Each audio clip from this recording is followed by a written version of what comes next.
Prince Harry's intervention on misinformation and social media was met with a backlash this week. The Duke of Sussex spoke out about misinformation as a global humanitarian crisis during the Wired conference in New York. Historian and royal expert Dr. Tessa Dunlop told Palace Confidential that it was time for Harry to take a step back.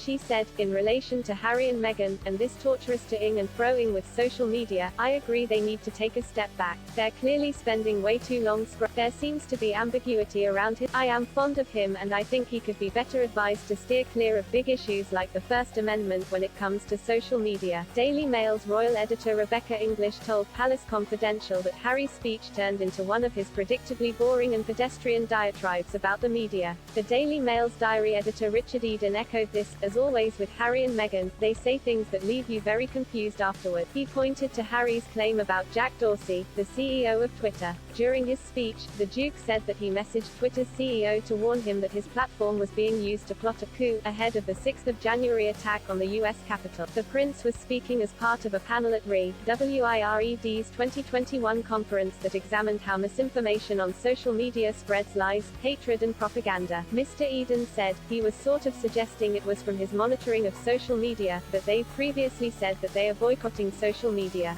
Sometimes it's quite hard to keep up. Rob Reiner responded to the Duke's remarks on misinformation by pointing out that he signed a deal with Netflix, which spreads misinformation about the royal family with the Crown series. On Good Morning Britain this week, Mr. Reiner said, I want to be clear, I like Meghan and Harry, her views might not be your cup of tea, fair enough.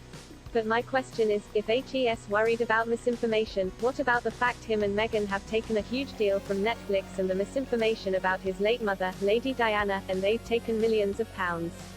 How is that okay? How is that consistent, or not misinformation?